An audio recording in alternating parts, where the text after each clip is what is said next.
Moi, vous savez, c'est honteux. Chaque fois, il y a côté le maolobela pour un pasteur. Yo depuis au Botamana au Kolo Kominazo. Au ça l'émission il pour un papa Kelani.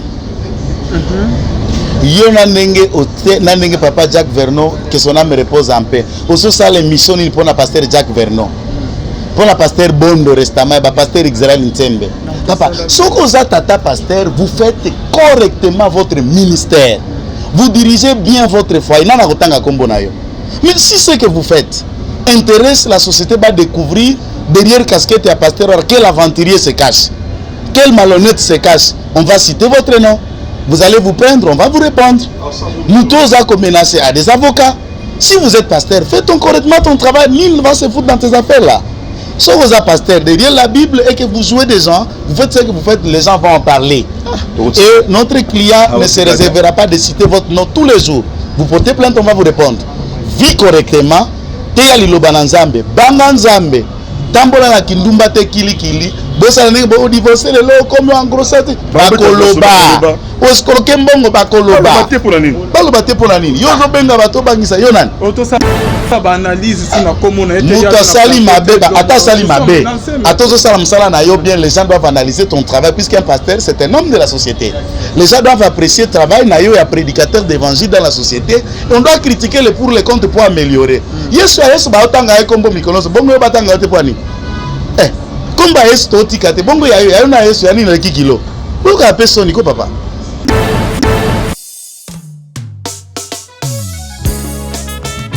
L'Assemblée chrétienne Sycomore de Vie célèbre la dédicace 2019 qui coïncide avec le 20e anniversaire de l'Assemblée avec la servante de Dieu, la bouche autorisée de l'Éternel, la prophétesse Sansi Kimbango. C'est 14 décembre 2019 de 19h à 5h. Thème: le juste croise comme le palmier planté dans la maison de Dieu, même dans la vieillesse, une porte de fruits. Adresse: salle le Millénaire, 3 places du 19 mars 1692. 77 176 Savigny Le Temple. Contact 07 83 17 91 39 06 30 93 85 09. La dédicace 2019, un événement à ne pas rater. Nakoki kobosana te nyonso yo salelanga yawe nakoki kowangana jamais polama papa na vina ngai kumisa masanjola maya ozwaki esika na ngai na Golgotha kumisa elombe anakokisa yo na nganye.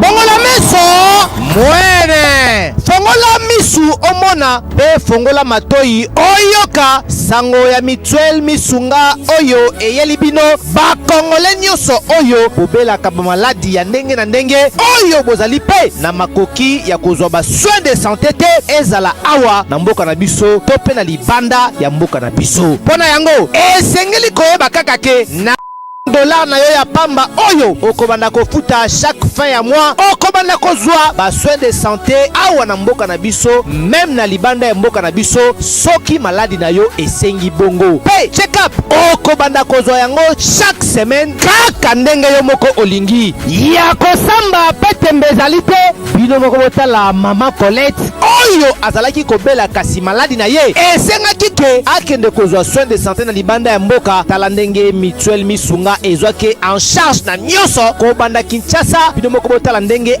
azali komata pepo awa na aéroport ya Njili destination bondimela ngai Afrique du Sud mboka ya Mandela précisément na Johannesburg wapi tango akitaki logement na ye ya qualité ezalaki na maboko ya Mutuelle Misunga bino moko botala condition pardon ya kosamba kutu ezate e bon bongo check-up na ye na Afrique du Sud to pe ba examen na ye et voilà ki kaka na maboko ya Mitwel Misunga bino moko botala ndenge babali kosala ye contrôle ya nzoto. Donc maladi nyonso oyo avalaki kobela ebimaki pe emonanaki Misunga asungi mama azongi nzoto kolongono boyoka bino moko ndenge mama alobi. Bandeko soki botali na ba image elongi ya malade ndenge nazalaki na lelo esengo vraiment nami monaki vraiment ondire naza soki wapi ba séjour na ngai banda na yaki ti lelo vendredi nazoyebisa bino très bien bomoni mwa elongi na bongi muke kutu bato babi par rapport ndenge oyaki na lelo changement pena po l'air wana so botali ba image na ozala kaka na kitamba na mutu moi écoute vraiment na se maquiller zate à partir ya lobi na butu ti lelo naza vraiment très bien. Mitwalité Misunga mokili mobimba Mitwalité Misunga international kaka ndenge bomoni mama Colette ba soin de santé na ye esimbi yo pe ovali kolanda biso soki ovali bana ya mboka soki ndeko na yo abengo na Kinshasa ke azali malade komi tungisama na yo te benga kaka Mitwalité Misunga na numero oyo ndeko na yo na Kinshasa atovali na poto ye akozwa ba soin de santé à l'aisement calmement sereinement po Mitwalité Misunga ezali wana tala kosamba na yo te kobanga na yo te komitungisa te luka kaka bandeko ya Mitwel Misunga ezala maladi nini ovali kobela epa na bango okozwa solution lokola mama Colette azwi solution na ye kaka na $1 ya pamba oyo afuta na Misunga ememi eti na Johannesburg na Afrique du Sud na mboka ya Nelson Mandela. Eske na Mitwel Misunga tembezali ezate maître de Limonza réaction na yo ekozande par rapport ya ba menace oyo ba ndeko mususu ba pasteur ba bengaki na ba numéro ikoni koloba ke to tika kota ba komo na bango na ba émission so to ça ba analyse na biso bango bazali des personnes qui sont connues to toucher bango te ke bako mema biso na justice parce que dossier mo déjà zawana ke ba préparer déjà que calamité ba tia biso mabo to kota boloko tende walvin moni ngal ngra toujours koloba ton na lobaka elle ngra beaucoup plus que se référer dans le passé na biso les gens bande ko belé ti le loba comprendre qu'il y a un changement et ce changement wana ils ont linga ba trafic d'influence en tout cas ba trafic d'influence et les caractères ndeko vous êtes journaliste. Un journaliste a une analyse. Pourquoi interdit un journaliste à l'analyse? Parce que toi tu es qui? Lorsque l'analyse m'a besoin de porter sur un monsieur, il chasseur d'informations parce que biso total rabino dans la poste ça ce qui se passe dans la société les news les c'est ça votre rôle. Il y a un rabino le 4e pouvoir. Même le président de la République, en tout cas, il va se battre pour que presse et donc l'acte pour son angle. On ne peut pas accepter à un individu, à un monsieur, et on refuse un journaliste qui veut bien faire son travail. Non, c'est pas normal. Bandeko, Maramwana, il y a un trafic d'influence, Botika Ndeko Alvin, c'est un citoyen congolais. Aosala musala na ye pour na porter des informations na ye na bato surtout bazana na posa ko yokaye. Et puis bato bazana posa ba information malamu na source ndeti biso bato ndenge to yaka na émission na ye ko limbola ya malamu ozo le kana mboka. Donc Botika ya sala musala et ba menace wana ndeko na koyebisa yo soki vraiment bango balobi bango baza bata makasi. Pour les borosala on appelle masqué. Si bas ça on appelle normal. Ndeko Botika ce qui m'a bezali ndeko Alvin salam sala na yo. Ngai na biso salam sala na yo comme journaliste ndenge ya droiture nto sala ma beza te. Oza mwana mboka, tu es un fils de ce pays. En tout cas ndeko Alvin, sens-toi à l'aise. Rapidement, maître Joël Lobani, le Koloba, la menace autorisée qui est, il y a un certain pasteur to garder comme on aime toujours c'est là bakanga biso et peuple pas koyeba vraiment nina nyango azasima makamyo sur un pasteur au kago sa biso ba menace to tika kotanga ba comme on a ba émission to komaka ba comme on a bango te bilo mo ya bota ni c'est que aza ndeko mo ayeba en public l'homme il ko bani pas ndeko Alvin moi vous savez c'est honteux chaque fois à côté le ma olobela pona ba pasteur yo depuis au botamana au kolo kominazo au so ça l'émission il pona papa Kelani yo na ndenge papa Jacques Vernon que son âme repose en paix au so ça l'émission il pona pasteur Jacques Vernon pona pasteur Bondo Restama ba pasteur Israël Ntembe papa soko za tata pasteur vous faites correctement votre ministère vous dirigez bien votre foyer nana kotanga kombo na yo mais si ce que vous faites intéresse la société va découvrir derrière casquette à pasteur quel aventurier se cache, quel malhonnête se cache. On va citer votre nom, vous allez vous prendre, on va vous répondre. Nous tous avons menacé à des avocats. Si vous êtes pasteur, faites correctement ton travail, nul ne va se foutre dans tes affaires là.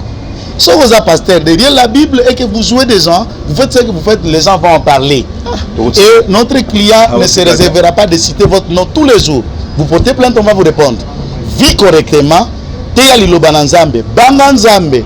Tambola na kindumba te kili bosa na bo divorcer le lo comme en grossesse bakoloba oskoroke mbongo bakoloba balobate pour nani yo zo benga bato bangisa yo nani auto sa ba analyse sina comme on a été muto sali mabe ata sali mabe atozo sala msala na yo bien les gens doivent analyser ton travail puisqu'un pasteur c'est un homme de la société les gens doivent apprécier le travail na yo ya prédicateur d'évangile dans la société et on doit critiquer le pour les contre pour améliorer yesu ba otanga kombo mikonoso bongo yo batanga te pour ani komba yesu totika te bongo ya na yesu ya nini leki kilo pourquoi personne ko papa donc to garder comme on est prochainement c'est que batine biso convocation parce que bango on dirait ba passer l'état ba yebani déjà na ba conseiller passer à l'état zate passer à l'état zate soko sale loko te bakotanga kombo na yo te omeki ko sale loko bakotanga yo ba reportage ko sale matina ndaku na yo ko sale loko te maître Doli ba analyse tout ça par rapport à misalo ba continuer ko sale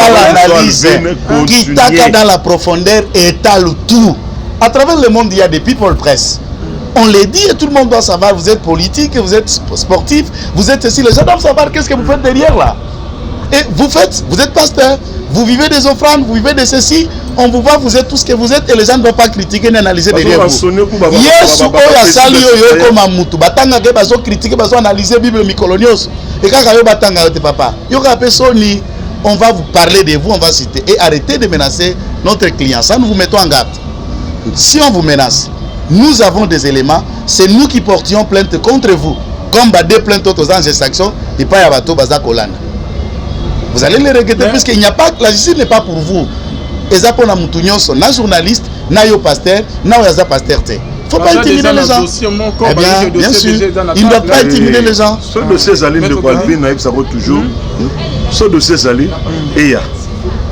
biso toujours rappeler ngo des gens ko yebisa pe na ndeko o wana ko komesa na ko sala na yo bien asala ba menace wana d'une manière ouverte ozomona ba menace ngo sala ndenga bo mona pona nini azo abengi mon téléphone comme ça toi ebana qui est qui et c'est cache azote bande donc ce que Mtazako se cacher il a peur c'est un peureux s'il est fort qu'il dépose sa plainte il y a des cours même année là où il prétend qu'il aille. Merci beaucoup Maloba Yasuka maître Doli merci na to sengi na ba pasteur nyonso basala msala na nzambe correctement oyaza politicien vous êtes politicien l'argent que l'on vous paie est contribuable à peuple congolais réellement ton vrai patron c'est nous le peuple ce n'est pas vous qui êtes notre patron donc arrêtez à retambola na arrogance dans ba quartier ba jironi on n'en a pas besoin monsieur travaillez et le peuple va vous respecter. Lorsque vous avez pembeni, la base est pas la biso, même au yabiso mokondi. Nous dénonçons, nous lui écrivons, nous lui parlons. Biso na eu des pestes occasion la kamabete. Écoutez la okoma malam te mabe écoutez la kamabe, malam écoutez la kamalam. Si vous ça la malam, tu as notre soutien. À tous à FCC. Si vous ça la mabe, tu nous verras derrière toi même si tu es des lits de peste. Ça c'est notre devise. Merci maître Doli. Je voulais seulement faire comprendre la bande de Kobalandarabiso, ce n'est pas que nous sommes contre le pasteur. Mais seulement il faut, nous devons éviter les antivaleurs. Donc tout le monde a se caché dans Kuma Bakonzi pour dire n'importe quoi, comment on menacer le paisible des citoyens, entre autres Ndekonabi Salvin dans Salam Salanaye. Pour nous, nous message que ça va bloquer Bongo, on a une conseil Tika. Si on continue au Monique, aux Amakasi, nous reporter plainte, tu nous verras devant. Merci beaucoup. Merci Nasepe. Bonne année, la bonne année, les autres. Merci Arnaud Kamani. Bye.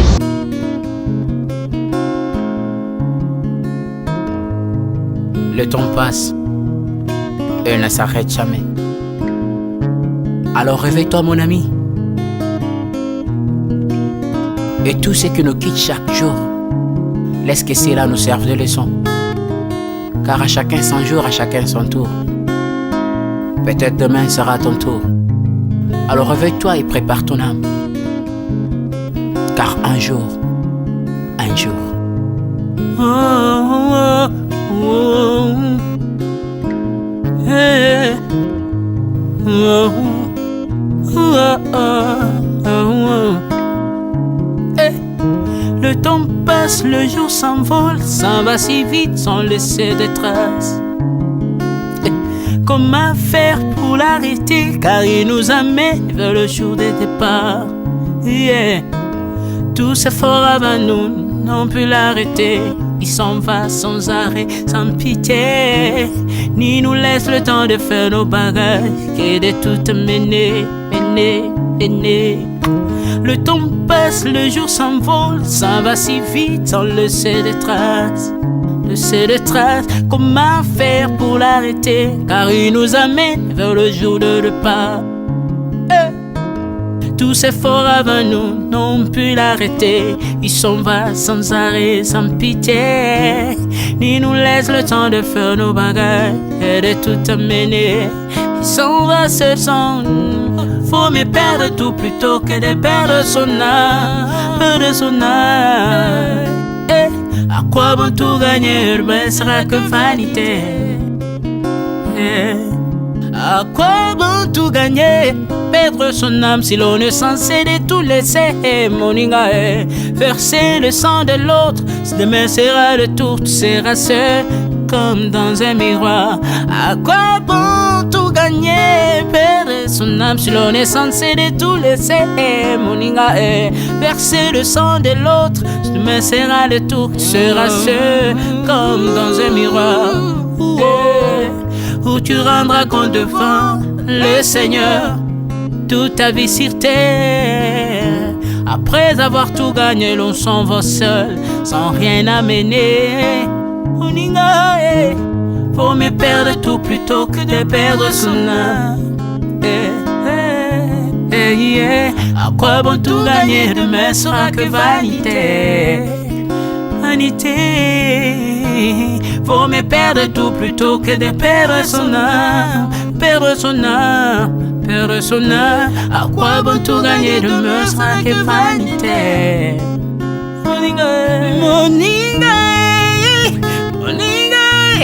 Moninga, tala tangwe koleka. Moninga, tala bato bako kende. Kosala lolendo na mokili okanisi mokili yango yayo, etala bato bakoleka. Tango ekomema ngai, tango ekomema, tango ekotika moto te. Bakulutu bayakala basi bakende. Moninga, tala tango ekomema. Papi Charles Mombaya si akenda kala. Otango eza komema. Ya Mari si akenda misa mungolo we. Tala tango ebemi yo. Papa de baba si akenda kala. Tango eza koleka. Ale moloto we si akenda kala. Tango eza koleka. Ata mobutu sesese kokukungwendo wazabanga asi akenda kala. Tango eza koleka. Muse Laurent Désiré Kabila akenda kala. Tango eza koleka. Tango ekotika moto te, tango ebangaka mokolo te. Liwa bangaka mokolo te, abangaka peleki te. Nabangaka motambongo tayokaka pe mobola mawate iwa etangwa yaka amemaka moto nyonso tango ekoleka engela bomoi na yo epana yawe ai tango ekomema engela bomoi na yo mokolo na yo ekoya okokende ndenge nini ai le temps passe ne s'arrête jamais le temps passe moninga tara tango ekomema moninga tara tango ekoleka moninga tara tango ekomema moninga tara tango ekomema tango ekotika moto te engela bomoi na yo tala bato bakokende osala ndenge nini okotikala ebende te okotikala ebende. Le temps passe, ne s'arrête jamais. Le temps passe, ne pardonne jamais. Le temps passe, ne s'arrête jamais. L'engela bomo moni lengwa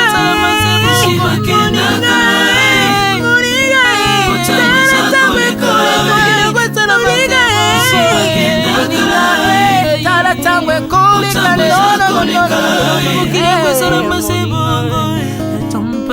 ekolo nyonso bato bakokenalela mpona nini nalela mpona nini tango eza koleka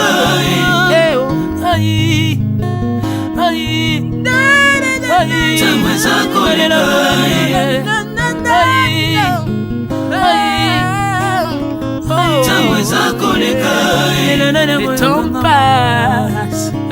Oh, Alvin et Béa, tala tango ekoleka. Nabongisa bomonanga mpona nini bato bakokende biloko nyonso ekoleka. Nalela tina nini natangisa makila na boma bato mpona nini soki nyonso ekoleka un jour nabanga kufa mpona nini soki naza putulu ya pamba mokolo ezali na koleka le temps passe.